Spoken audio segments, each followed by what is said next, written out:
नमस्कार साथियों, नरेशन की परिभाषा, नरेशन के प्रकार और डायरेक्ट नरेशन के भाग और इनडायरेक्ट नरेशन के भाग समझने के बाद में मैं आपको आज की वीडियो में बताऊंगा कि डायरेक्ट से इनडायरेक्ट नरेशन बनाने के लिए किन स्टेप्स को फॉलो करना पड़ता है। वो मैं स्टेप्स बताऊंगा आपको, जिनकी मदद से आप डायरेक्ट को इनडायरेक्ट में बड़े ही आसानी से बदल सकते हैं। साथ ही साथ वो ट्रिक भी आपको बताने वाला हूं कि यदि आपने विस्तार से डायरेक्ट इनडायरेक्ट नहीं पढ़े हैं तो इन शॉर्ट उन ट्रिक का इस्तेमाल करके आप कितने भी टफ डायरेक्ट को इनडायरेक्ट में बदल सकते हैं। चलिए शुरू करते हैं बिना वक्त जाया करते। मेरा जो बिंदु है वो ये है DN को, DN आप समझ गए होंगे, DN मानी डायरेक्ट नरेशन, DN को IN यानी इनडायरेक्ट नरेशन में बदलने के चरण मानी स्टेप्स। अब जो स्टेप्स है साथियों, वो स्टेप्स है 3। हमारे को 3 स्टेप्स फॉलो करने पड़ते हैं। कितने स्टेप्स? 3 स्टेप्स। अब वो 3 स्टेप्स कौन कौन से हैं? सबसे पहले RV यानी रिपोर्टिंग वर्क, उसके बाद में यूज ऑफ कंजंक्शन, कंजंक्शन का प्रयोग, और जो थर्ड है वो है RS। इन 3 चरणों का हमें सामना करना पड़ता है यदि हम डायरेक्ट से इनडायरेक्ट बनाते हैं। देखिए एक एक चरण को अपन ध्यान से देखते हैं। RV में परिवर्तन, RV में परिवर्तन, तो RV में परिवर्तन अर्थात रिपोर्टिंग वर्क में परिवर्तन करने के लिए हमें किन बातों का ध्यान रखना है वो मैं आपको समझाता हूं। देखिए सबसे पहले RV में परिवर्तन, RV में परिवर्तन जो होता है वो RS के अनुसार होता है। किसके अनुसार होता है? RS के अनुसार होता है। अब कैसे? अब बताता हूं। यदि RS है, यदि RS है, क्या है? यदि RS सिंपल है, सिंपल सेंटेंस है। सिंपल सेंटेंस की पहचान क्या होती है? सब्जेक्ट से स्टार्ट, फुल स्टॉप से समापन। तो सब्जेक्ट से स्टार्ट और फुल स्टॉप से समापन जिस वाक्य का होता है वो सिंपल सेंटेंस होता है। सिंपल सेंटेंस के अंदर आपको RV के अंदर यदि से है, यदि से है और यदि सेड है, तो क्रम से आपको क्या करना है? टेल या टोल्ड करना है। बस शर्त यह है कि आगे टू जुड़ा हुआ होना चाहिए।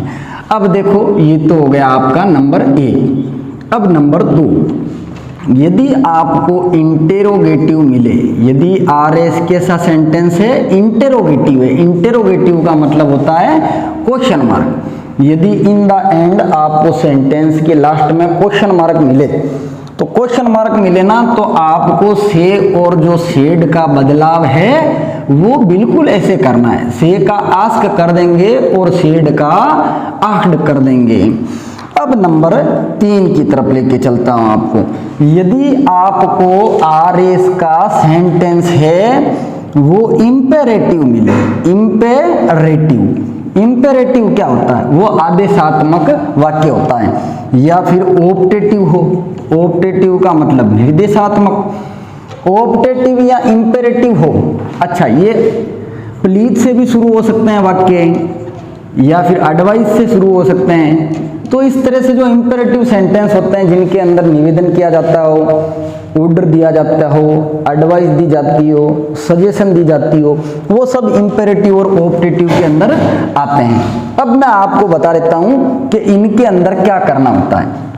इंपेरेटिव और ऑप्टेटिव को से और जो सेड होता है साथियों, उसका यदि रिक्वेस्ट है तो रिक्वेस्टेड कर देंगे अपन, यदि ऑर्डर है तो ऑर्डर्ड कर देंगे अपन, यदि सजेशन है तो सजेस्टेड कर देंगे,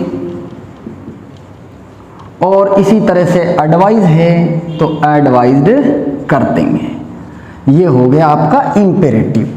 अब मैं लेके चलता हूं आपको एक्सक्लेमेटरी सेंटेंस। एक्सक्लेमेटरी सेंटेंस, जो एक्सक्लेमेटरी सेंटेंसेस है साथियों, उसमें जो वाक्य के अंत में या वाक्य के बीच में कहीं ना कहीं ये मार्क आएगा, एक्सक्लेमेशन मार्क आएगा, तो उसमें आपको क्या करना है, सीधा एक्सक्लेम्ड करना है। किसका एक्सक्लेम्ड करोगे, शेड का, जो शेड आएगा उसका क्या करना है, एक्सक्लेम्ड करना है। तो ये आपको 4 जो वर्ड है वो अच्छे से याद रखना है। सिंपल के अंदर टेल या टोल्ड में से, इंटेरोगेटिव के अंदर आस्क या आस्क्ड में से, इंपेरेटिव और ऑपरेटिव सेंटेंस के अंदर रिक्वेस्ट से लगा करके एडवाइस तक जो भी है वो आपको करना है। और एक्सक्लेमेटरी सेंटेंसेस के अंदर से आएगा नहीं, शेड आएगा, तो उसका सीधा सा क्या करना है, एक्सक्लेम्ड करना है। ये हो गया आपका आरवी के अंदर परिवर्तन। अब देखो मैं आपको लेके चलता हूं स्टेप नंबर 2 अर्थात कंजक्शन के प्रयोग की तरफ। ये लिख देता हूं, यूज ऑफ कंजंक्शन, कंजंक्शन का प्रयोग, कंजंक्शन का प्रयोग। तो कंजंक्शन का जो प्रयोग है साथियों वो किस तरह से होगा, बिल्कुल आप ध्यान से देखना, ये होगा आरएस के अनुसार। कंजंक्शन का प्रयोग भी किसके अनुसार होगा, आरएस के अनुसार होगा, यानी रिपोर्टेड स्पीच का जो सेंटेंस है उसके अनुसार होगा। अब देखो यदि आरएस है, क्या है, सबसे पहले बात करता हूं सिंपल। यदि सिंपल है तो आप लगाएंगे डेट। नंबर 2 की तरफ चलता हूं, यदि हेल्पिंग वर्ब से स्टार्ट क्वेश्चन मार्क है तो आप उसका कर देंगे आखड़, सॉरी इफ। नेक्स्ट नंबर 3, यदि WH से स्टार्ट क्वेश्चन मार्क है, WH से स्टार्ट क्वेश्चन मार्क है तो उसका आप क्या कर दोगे, WH ही कंजक्शन लगा दोगे। और नंबर जो 4 है वो यदि आपको वाक्य एक्सक्लेमेटरी मिले, एक्सक्लेमेटरी मिले तो आपको फिर से डेट का प्रयोग करना है। और जो नंबर 5 है, यदि इंपेरेटिव आए, यदि ऑप्टेटिव आए तो आपको सीधा सा क्या लगाना है, टू लगाना है। तो कितने कंजक्शंस हो गए, 4 कंजक्शंस हो गए जिनका प्रयोग 5 तरीके से होगा। 5 तरीके कौन से हैं, देखो सिंपल है तो आपको लगाना है डेट, ठीक है। और यदि हेल्पिंग वर्ब से स्टार्ट क्वेश्चन मार्क है तो लगाना है आपको इफ। यदि WH से स्टार्ट क्वेश्चन मार्क है तो आपको जो WH आ रहा है इसमें वही एज ए कंजक्शन अर्थात कंजक्शन के रूप में लगाना है। एक्सक्लेमेटरी सेंटेंस है तो आपको लगाना है साथियों डेट। और इंपेरेटिव या ऑप्टेटिव है तो आपको लगाना है टू। तो ये देखो 4 तो कंजक्शन हो गए, इनका जो प्रयोग है वो 5 तरीके से हो गया।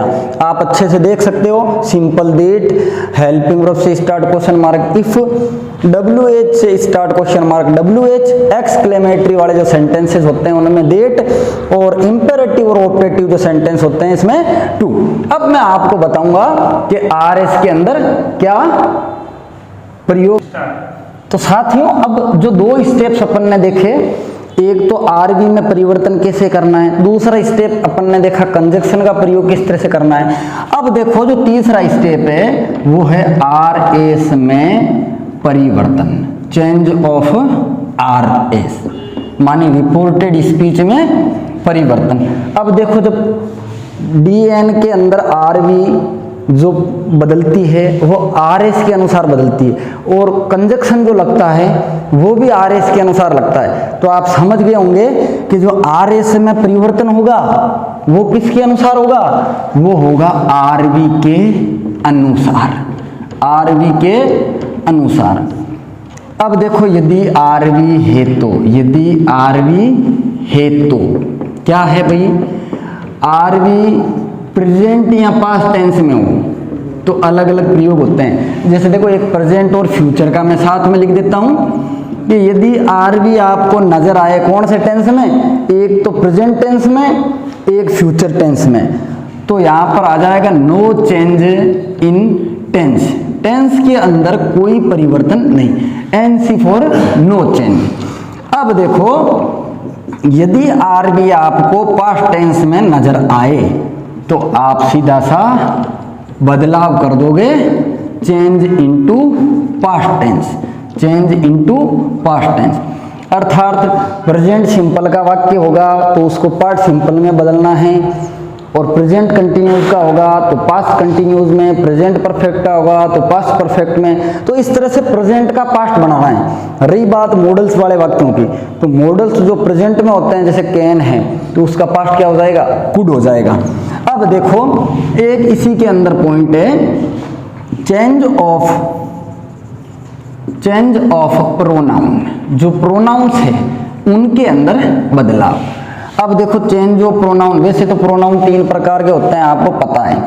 फर्स्ट पर्सन, जो फर्स्ट पर्सन में बदलाव होगा वो होगा आरवी के सब्जेक्ट अनुसार। जो फर्स्ट पर्सन में परिवर्तन होगा वो आरवी के सब्जेक्ट के अनुसार होगा। सेकेंड पर्सन जो है, सेकेंड पर्सन मानी यू, वो होगा आरवी के ऑब्जेक्ट अनुसार, आरवी का जो ऑब्जेक्ट है उसके अनुसार। और थर्ड पर्सन आप जानते हैं ही सी किसी का नाम, जो थर्ड पर्सन है उसके अंदर परिवर्तन होगा भी नहीं, एन सी नो चेंज, किसी भी तरह का परिवर्तन नहीं होगा। अब मैं आपको बताने जा रहा हूं साथियों कि यदि आरवी पास्ट टेंस में है, यदि आरवी पास्ट टेंस में है तो आरएस में क्या परिवर्तन होंगे, चलिए देखते हैं सारणी के माध्यम से।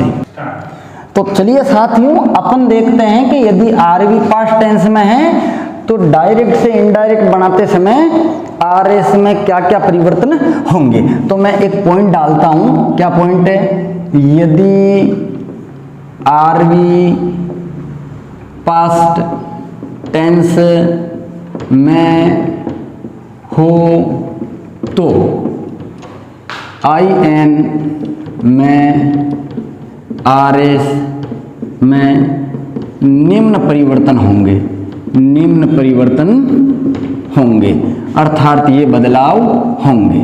अब वो क्या बदलाव है देखिए साथियों। नंबर 1, यदि यहाँ लिख देता हूं मैं DN, यानी DN के अंदर यदि ये है तो IN के अंदर ये हो जाएगा।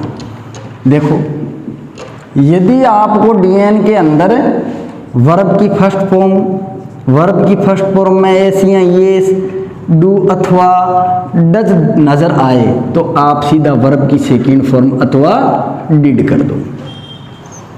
अब यदि आपको यहाँ पर इज एम आर नजर आए, इज एम आर, तो क्या कर देंगे, इसका वॉज वर कर देंगे। और नेक्स्ट है यदि हैज या हैव नजर आए तो आपको उसका हेड कर देना है। नंबर 4 है यदि आपको वर्ब की सेकंड फॉर्म अथवा डिड नजर आए तो उसका हेड प्लस वर्ब की थर्ड फॉर्म कर देना है। नंबर 5 है यदि वोज वर आए तो वोज वर का आपको हेड के साथ में बीन लगा देना है। नंबर 6 है यदि हेड आए तो हेड का NC यानी नो चेंज, कोई बदलाव नहीं होगा। नेक्स्ट है यदि विल या सेल आए तो आपको सीधा वुड करना है।